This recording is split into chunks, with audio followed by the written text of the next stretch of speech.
You know, actually, I'm a very smart guy. If you want the story you're missing the story. We're a small team, limited people, limited resources, and we're taking the fight to the big teams. You know, when you capture production stuff, it's typically over hours, and they use 30 seconds. Let's get a little bit different work going. So I said fired up to get down there. I'm fired up to have chili. I'm fired up as a dang fajita coming hot out of the kitchen right now. That's how fired up I am. I'll say 10 years ago.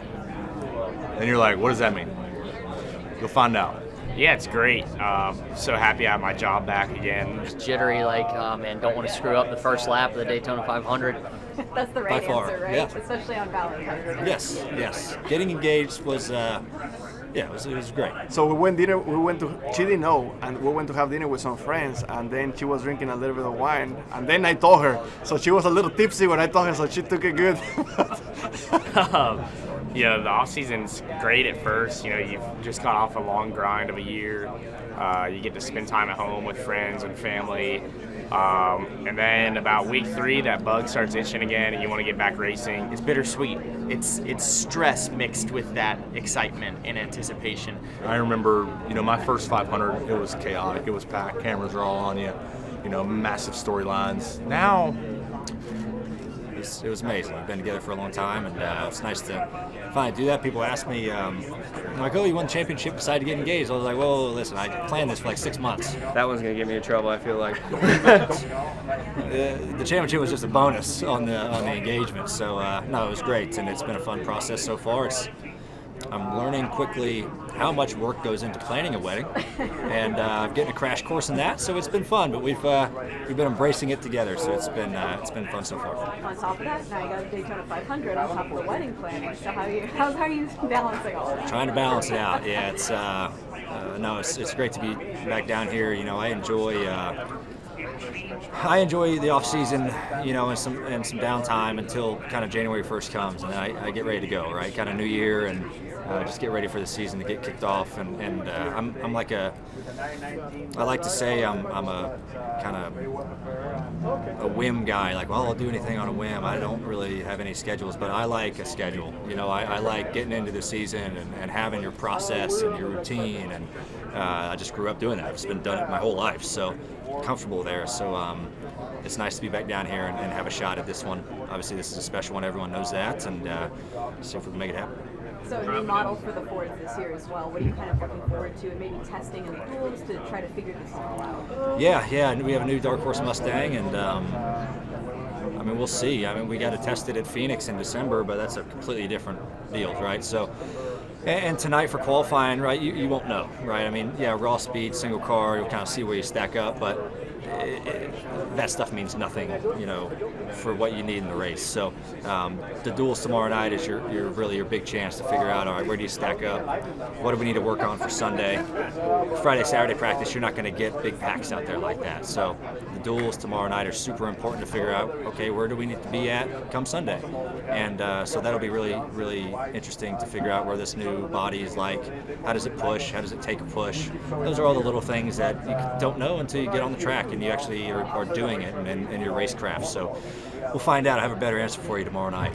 Thinking back when you first came here as a rookie to drive the Daytona 500 to coming this year to drive the Daytona 500 as the Cup Series champion, how do you look back and feel a different, like, knot in your stomach about it? What is the mental landscape from when you were a rookie to this year?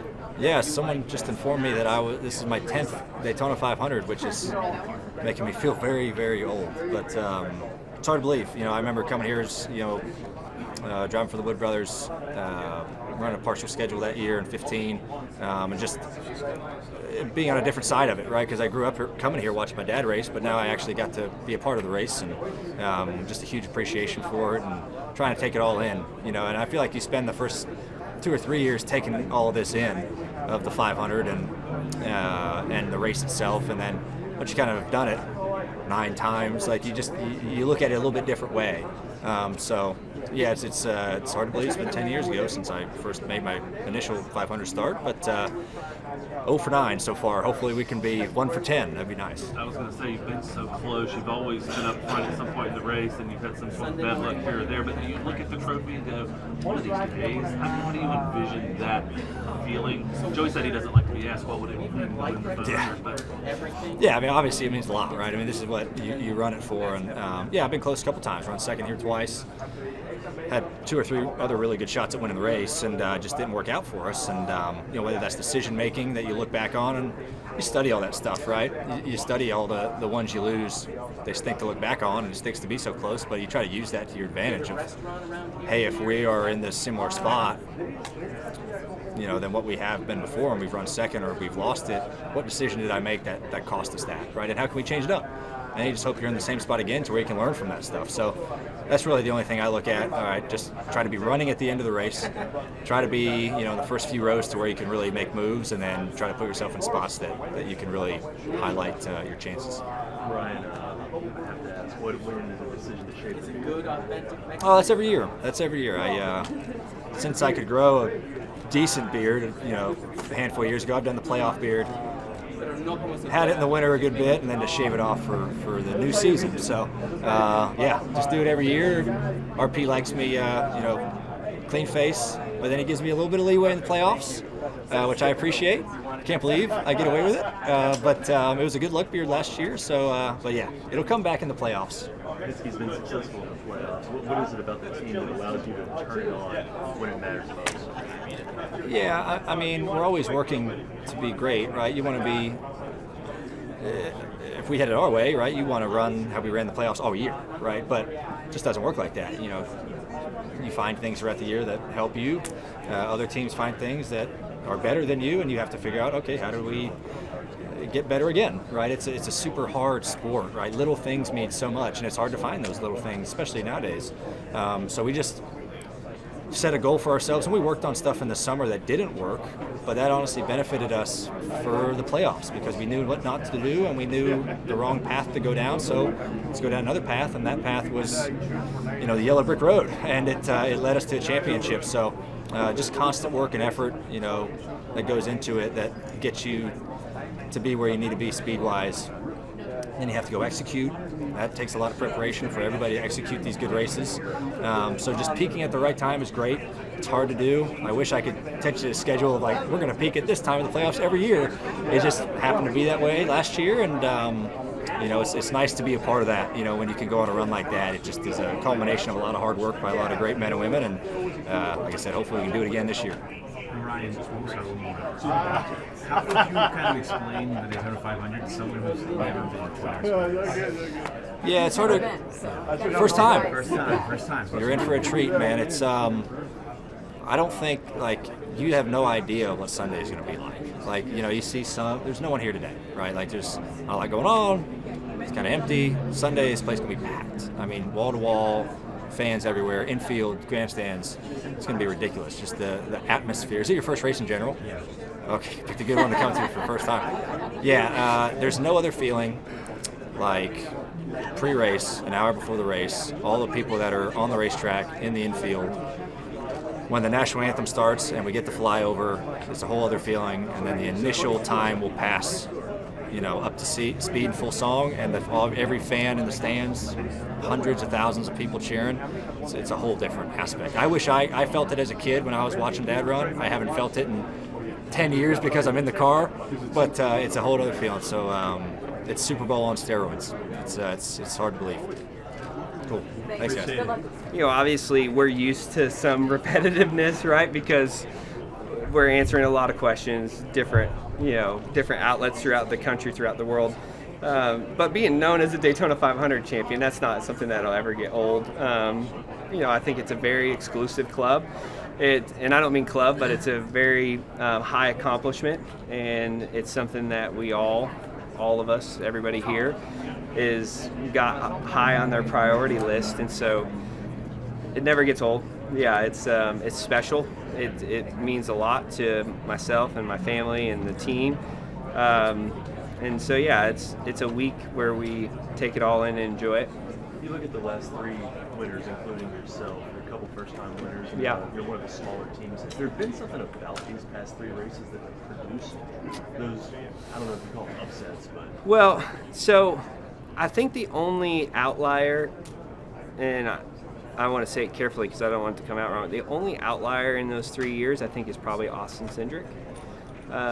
Because if you look at Ricky Stenhouse, he's won 3 super speedway races.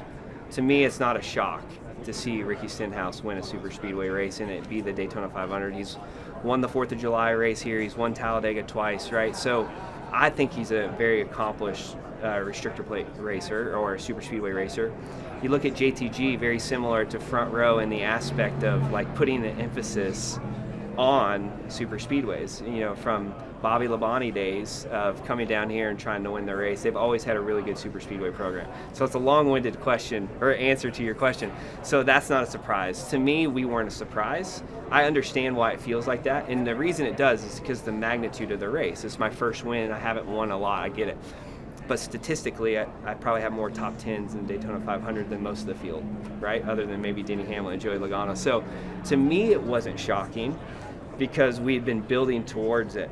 I think the shocking one, and it's not a dig at him at all, because their team has been so good. Team Penske's won a lot of these races, but Austin Cindric executing so well in that first next-gen race was the outlier. Brand new car, brand new style, fresh rookie, first shot at it and wins it, right? We haven't seen that since, you know, Trevor Bayne in 2011, you know, as far as winning that early on in your career. So I don't think there's anything that's producing that, if that makes sense. I think it's just kind of how it's laid out. But the next gen car in particular has been different. The way that the car races here is different. And so I think even for guys like me or Joey or some others, it's knowing what we've done in the past to get there isn't the same now, at least not for me. So it takes a little bit different style, but the best guys seem to adapt and figure it out. You're taking a new Mustang out there. Do you have any early thoughts on the new Mustang? And then how much will you learn? Do you need to learn qualifying it? So we won't learn a tremendous amount about the new Mustang tonight in qualifying. Just one lap, you know, and it's very by yourself. There's not a lot to learn. The duels will be super important. Figuring out how the bumpers line up, figuring out how you push, figuring out the balance differences and tendencies and trends. You know, we have a tremendous amount of data and a tremendous amount of information, but until you get out on the racetrack, that doesn't always correlate 100%.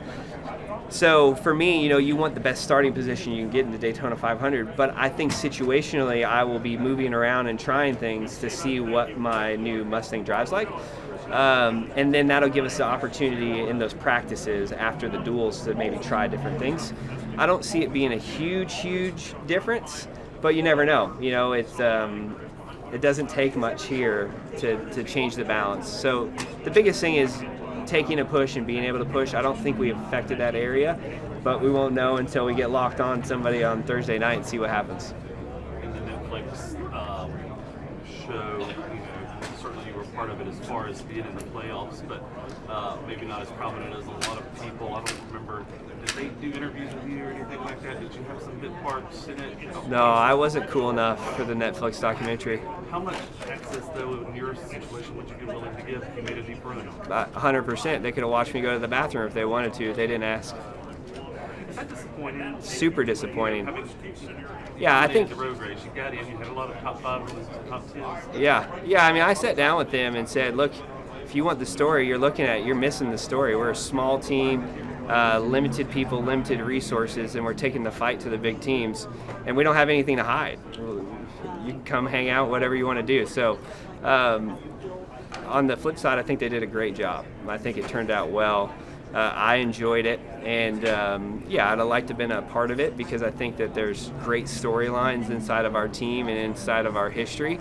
But everybody probably feels like that. So for the first shot, I understand why they went with who they went with, right? And you got to make sure that you have the stars in there so you can build this into something more long-term. But I think there's a tremendous amount of personalities in this sport. It might not be the bright and shiniest guys, but there's some good stories. Yep. That one's going to get me in trouble, I feel like. I'll say 10 years ago. And you're like, what does that mean? You'll find out. Always be aware of your surroundings, and we will run over your ass if you're in the way in the garage. So we'll give you one rev, whack, and get out of the way. If you don't, you're getting hit. Ankles are just cut clean off. So, but yeah, keep your head on a swivel. It's more mental than you think, but enjoy it. This is one of the biggest spectacles in motorsports, and anybody that I've been around and worked with that it's their first one, I'm always like, hey, take 10 minutes to be a fan for a second. You know, you're working, but put everything down, take your phone out, take some pictures, because it's incredible on Sunday. So enjoy it, have fun. Do you take that moment as well when you kind of get in the car and the national anthem fly over all that stuff? No, not anymore. No, it's hectic, it's chaos. I look forward to getting in the car to get away from the chaos. So we're so structured now, right? You kind of go through the motions, but I remember, you know, my first 500, it was chaotic, it was packed, cameras are all on you, you know, massive storylines. Now, it's just a lot more people, but it feels like another race. So, kind of get used to it. Yeah. Sweet. Thanks, guys. Hello. Hey, how you guys doing? Good. How you doing going into this week? How you feeling? I feel good. You know, I feel very good. Obviously, you know, this it's a long week of activities, not just with you guys, with media, but also qualifying, practice, dinners with these parties over there.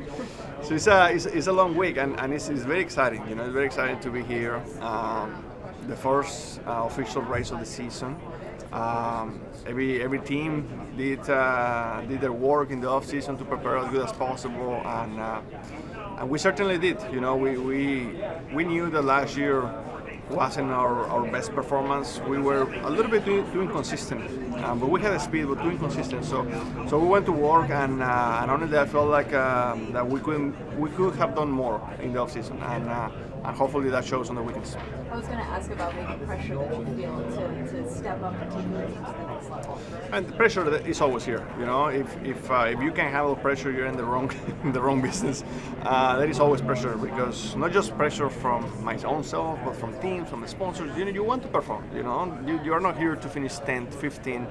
You know, you are here to be able to to have an opportunity to put your name in a trophy like that, and to fight for the championship and build from there. You know, and I felt that I truly believe that this is going to be the strongest year of the 99 team yet, and I'm really looking forward to it. For Toyota's Fords, obviously they have a new model. How do you guys approach trying to figure out what their cars are going to do in super speedway? Yeah, you know, that's an interesting thing, but at the end of the day, we can only control what we can control. If they paint their car pink, you know, we can't control that. So we have to only focus in our cars and trying to do the best we can with our cars. I feel like Chevy Camaro were already pretty strong last year, not just in super speedway, but man and a halves and short tracks. So I feel like we have a good car, and obviously, you know, we always spend a lot of time with teams and Chevrolet to make our cars better. So I guarantee you that the Chevy Camaros from last year, this year are going to be even stronger. So really looking forward to it. But also really it's in the back of our mind to see, okay, how these guys are going to do it, because changing the bodies is a big thing. You know, it's putting a new baseline in the entire car. So we'll find out. Been in the Daytona 500 a few years now. When you were a rookie and came here, you probably had a certain feeling in your stomach about it all. So coming through the tunnel and qualifying and just the big day. How's that changed over the years? How does it feel now? What kind of feeling do you get now versus when you were here the first year? You know, in the first year, actually, for me, it was very tricky because my first race ever in the Cup Series was here, the Daytona 500 of 2017. And I remember that thinking, man, I'm gonna have to be good and lucky to be able to win that one. And now, you know, as you start growing and you start getting more experience, you start to realize that, yeah, you need to you need a little bit of luck, but you already know what to expect. You already understand so many more things. You know, I wish I knew back then what I know now, but that's something that just times will give you. And already there is a lot of different preparation, more smart preparation, better teams, and yeah, I'm already just equally excited, more calm, less nervous, more calm, because already you know what to expect. but also with a higher percentage of winning and putting my name along many legends in that trophy. I have to ask you kind of a silly question, but you posted a picture yesterday on Instagram. Oh yeah. Did you catch flack for that? What did you say? You know, actually, I'm a very smart guy. So we went to, she didn't know, and we went to have dinner with some friends, and then she was drinking a little bit of wine, and then I told her. So she was a little tipsy when I told her, so she took it good. but maybe when she comes back today, maybe I can throw her the flowers, Valentine's Day, and maybe I can put it off another day or two. So we see. That's awesome. Awesome. After getting a taste of the playoffs, what was this offseason like? Was the hunger any different? Definitely. You know, this year feels to me like 2021, because 2020 actually was a very difficult year for me. And 2021 we came strong with a lot of energy and things like that. And this year feels the same to me. Last year we had a lot of lessons. We took those lessons and we learned from that, and we made some adjustments in our team, and we tried to make ourselves smarter and stronger. And I think we did. And I know there is a lot of energy, a lot of hype, and I hope that gets shown on the weekends. Yeah, it's great. So happy I have my job back again. You know, the off season's great at first. You know, you've just got off a long grind of a year. You get to spend time at home with friends and family.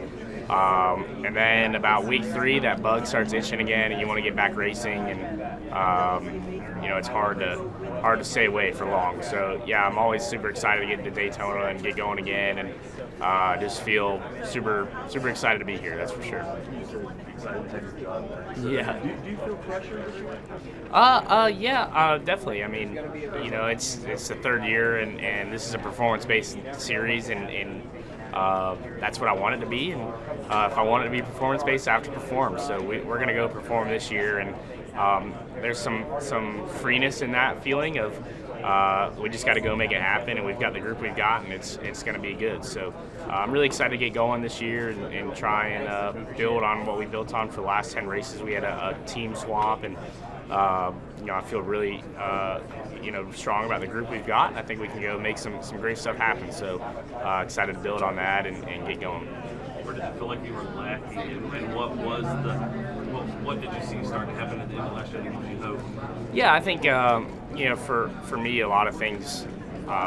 You can point at a lot of things, but you know, you just got to point at what you have to do to kind of put yourself in position, right? And so for us, it's preparing the right way. I feel like I've always worked really hard on that, being ready to go mentally to go race.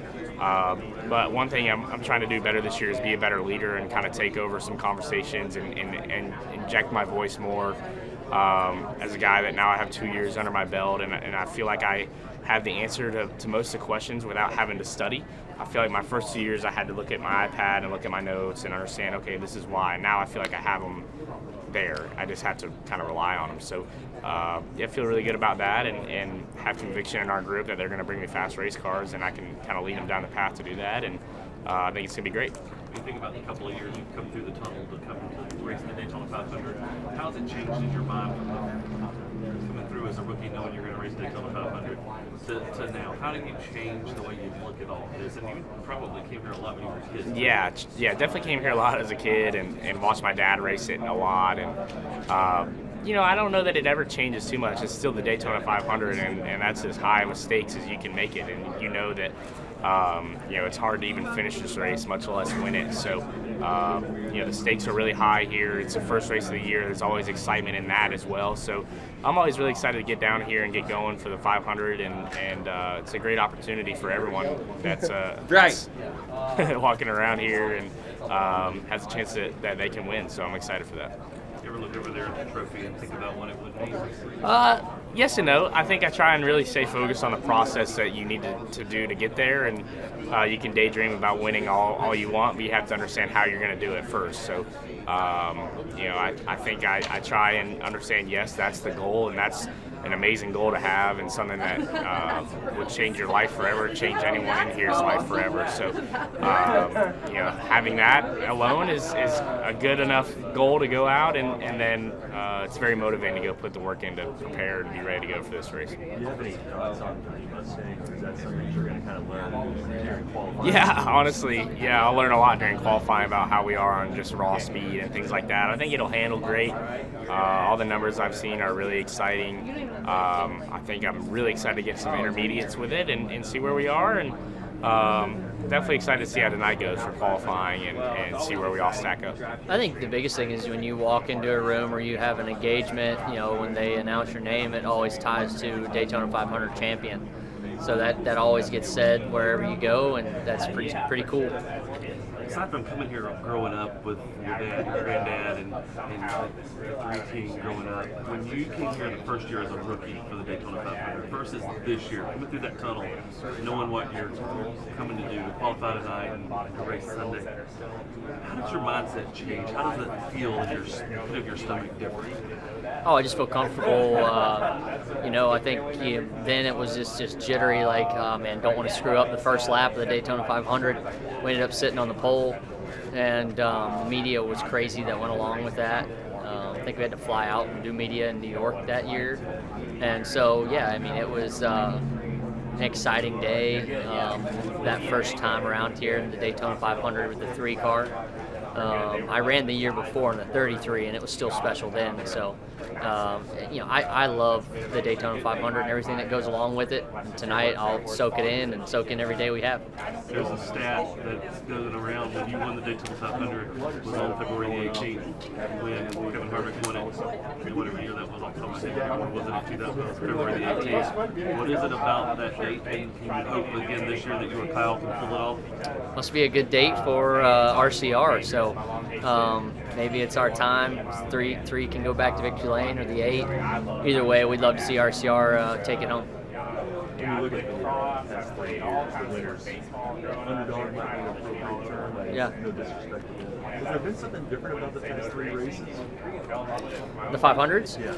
No, I mean, I think it's just there's always a story or something that goes along with Daytona. There's something that is created here, and it's such a build-up, and always feel like there's a storyline when it comes down to it. Daytona just creates those stories.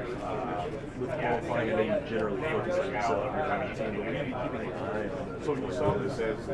on Oh yeah, for sure. Want to see what kind of speed they have, what kind of speed we have. You know, as a whole, each group of cars will have a different set of speed. And usually, the way it's been, you know, they qualify near each other. Do you think Chevy will follow the consistency from last year? I don't know. You know, I think anytime you make a change, there are some learning curves, but you wouldn't make a change for the worse usually. Yeah, you know, I guess just keep an eye on what the forecast looks like and what the schedule may be. Sure, the time of day and the temperature, the dew, it all affects how the race actually will play out. But I'm one of the 6 open cars here this week, which means our focus is fully on tonight and tomorrow night to try to get into the race. So if 2 days from now I'm talking to you about Sunday forecast, then I'm going to be happy either way. I don't care if we're rained out for 4 days. You know, we got to get into the show here. So I've done that twice before as an open car. Both times had to race in through the duel. Tonight I would really love to lock in and be able to sleep well and not have to worry about tomorrow. But we're ready to race our way in tomorrow if we have to as well. I feel good about our Front Row Motorsports team. They always bring really well-prepared cars. The super speedways, they're able to shine. They've actually won the Daytona 500 just a couple years ago with Michael McDowell. So I feel great about the position we're in. We just have to execute, make sure that we do make our way into the show. It is a little bit of a wild card with the Fords right now, not knowing what that's going to look like. How do you approach that aspect of it as well on top of all that? Yeah, absolutely. Chevy stayed the same, but the Fords and the Toyotas are new. So there's one of each at least of the open cars. So we do not know at this point if 1 or 2 of those is going to have an edge on the others.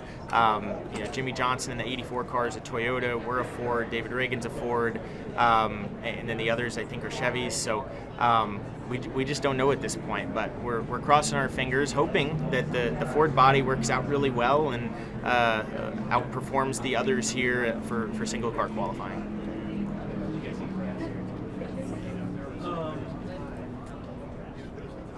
times have you been in the Daytona 500? Twice before. Yep. Coming through the gates, coming through the tunnel, knowing you have a chance to be in the Daytona 500, how does that feeling change from year to year? From the first year, the first chance, to now you've got a couple of years under your belt. It can't be the same, but it's still got to be up there, right? You know, I think if anything, it was actually the least impactful the first year, because I didn't know just how big it was going to feel to be in. You know, once you experience that once and see what it's like to be in the Daytona 500, it's surreal. I mean, there's probably no other feeling out there like it, other than maybe one or two races in the world each year that would feel that way. So, you know, since then, I've known how big of a deal it is. That, if anything, only heightens the level of pressure and stress that you feel as an open car to make sure that you make that race. Because right now, when I drive through the tunnel today and possibly tomorrow, depending on how tonight goes, it's bittersweet. It's stress mixed with that excitement and anticipation. But come Friday, if we're fortunate, it's going to feel really good driving through that tunnel Friday, Saturday, and Sunday. In your position, the team you're with has a good history with Michael taking it a few years ago, and at the end, once you're in the race, you're in the race. Let's just go from that perspective. If you're in the race, do you give yourself a chance to look at the trophy and go, all right, this race could go many different ways, and I'm just as good as everybody else? Yeah, I mean, I think so. You know, that's almost what makes the pressure of making the race so high, because you know if you're on the grid on Sunday, you've got a chance here. And certainly with a team like Front Row Motorsports, we know we really do have a chance. We're absolutely in this thing. So it's really all about executing, making sure that we do our part here during the week so that we can have some fun on the weekend and try to win a pretty big trophy over there. So yeah, that would be incredible, certainly career changing. That makes all the difference to about 10 different aspects of what your career looks like. So that's the ultimate goal. We're here to win the Daytona 500 this week, but we got to get through Wednesday and Thursday first. Yeah, thanks. The car gets more developed, but there's also rule changes and things that kind of keep that playing field a little bit more open. Any regrets about the Netflix series and opening your life up that much? No, I almost wish I would have opened up more, because I feel like they did such a good job editing and showing everything that I almost wish that you show a little bit more. But that's why it was the first year. You never know how it's going to turn out, and I feel like they portrayed everyone in a good light and really portrayed people how they are. So I thought that was pretty good. Do you feel like it was pretty accurate? Yeah. No, I think so. I mean, I wish, like I said, I wish just seeing more everyday life and kind of the things that you normally do, but it's hard. And, you know, when you capture production stuff, it's typically over hours, and they use 30 seconds. So that's just the way it is. So I said on the podcast this week, it was yesterday, that excited was what grinds my gears, because everybody's excited. Everybody's down here. Did you? Yeah. Everybody's excited. I was like, let's get a little bit different work going. So I said, fired up to get down here. I'm fired up to have chili. I'm fired up as a dang fajita coming hot out of the kitchen right now. That's how fired up I am.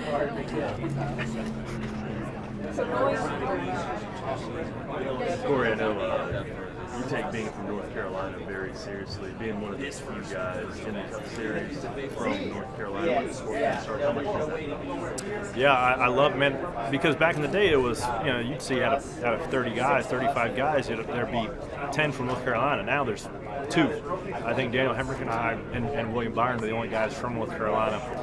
But Daniel and I grew up 4 minutes apart from each other. So you got to represent K-Town, man. I mean, you don't take that statue of Dale Earnhardt sitting in the middle of town lightly. You want to make sure you do those guys proud. Because the local tracks are still such a big deal in North Carolina, how does that affect your development as a driver? Yeah, that's a good question. I think, you know, if you grow up in the Southeast, then you generally go the way of like flat go-karts, late model stocks, where your region really dictates what you drive growing up, right? If you're Northeast, like a modified guy, you're like Ryan Preece, you do nothing but different modified classes. California, Midwest guys are in the sprint cars and 600 micros, and then all the paths of the best culminate into what you're talking to here on Sunday in the Cup Series. So lucky I got lucky enough to win the right races at the right time, and now I get paid to do this for a living. It's pretty wild. You've been in the Daytona 500 a few years now. Yeah. From your first Daytona 500 to this year, what is the difference in the way you feel about it, like deep down in your stomach, the way you feel on the drive in the tunnel on a day like today to the drive through to race day? What changes over the years? So what changes for me, the feeling driving through the tunnel doesn't change, right? That giddiness, that like excitement doesn't change, because I feel like I'm a 6-year-old rolling through the first time watching my dad race here. But what changes for me is the 7.5-hour ride with the motorhome. Every year I drive the motorhome down here. It's my favorite thing to do. Like a little bit of a perspective adjustment, just to do a little self-talk. I mean, it's just you in the road, right? And your kids screaming in the back. But for me, it allows me to really take into consideration what I've done to get here, how much hard work I put in, and to know that I'm not here by chance, right? There's been doors open to me. There's been doors shut, and there's been doors open to allow me to continue to chase my dream, and my dream is to be a race-winning Cup Series driver, so I get to do it now, 7 years. So it's not something I take lightly. As good a car as Ryan's able to give you to race these super speedways, with the best of them out there, it's kind of an equalizer. So do you take the chance to look at the trophy and go, that can be mine one day, or do you let that sit off to the side and make sure it happens? Everybody knows the rules. You can't touch it, right? Everybody knows what it looks like. I don't got to look at it to just draw it to you in my head. And I've told my team this past week at our kickoff lunch, and I've got an appointment with Harley J. Earl. Hopefully I'm not late, so we'll see. It could be there's 40 of us. There's 40 of us that are holding a life-changing lottery ticket, and somebody's going to cash it on Sunday night. I've never been to Daytona or NASCAR. What do you think, bro? First time. It's been cool so far. I was going to ask you, how would you explain the Daytona 500 to someone who's never been to NASCAR? I think you just got to come. You can't explain it. I would tell them you better come. Maybe you get to make the Rock or DJ Khaled, but you have to stand like up against the fence as us crazy fellas are whipping by you 200 miles an hour for the first time. It'll blow your socks off. And then you tell me what you think about Daytona. You got any advice or anything for me on the first race? What was your expectation, like the first time you came? This sets the bar, so I would hate for you to think every other race is like this one, right? You're going to go to Kansas in a couple months and be like, what's going on here? Daytona sets the bar, so this is what you're going to get this week. A ton of people, a ton of celebrities, a lot of cool-looking cars. Doesn't make our sport any less cool any other race, but Daytona 500 is special. I know Atlanta is the next one on the schedule as well. We're from Atlanta, so what are your thoughts about maybe the change there, having that as the second race? Does that change anything for you guys? I think it's going to be cold. I don't know. I'm not from Atlanta, so I'm from North Carolina. It's freaking still cold there. It's going to change probably how we attack that race. We've been in position to win that one a couple times now, so if we can just do that, again, it's easy said than done, because you're racing legitimately 40 professionals behind the wheel and on the headsets. So you're trying to play chess each and every week. But we know how to do it, so we got some confidence going down there on where we have to be at the right time, and hopefully we can contend for another win. Rain and forecast, of course, on Sunday, because it happens every year. Yeah. What do you guys kind of do to prepare for that? Can you do anything to prepare for it, or is it just kind of see what happens? Yeah, I like variables. I like when it kind of gets thrown off and you have to kind of call an audible and get settled into so many different changing things. Now, I like it for the sport to just fire off a green flag and go racing, but late afternoon, Daytona, Florida, cold fronts coming in, chances are we're going to get wet, but I hope for the sport, and all of our partners coming in, they get to see some racing on Sunday. Thanks. Thanks.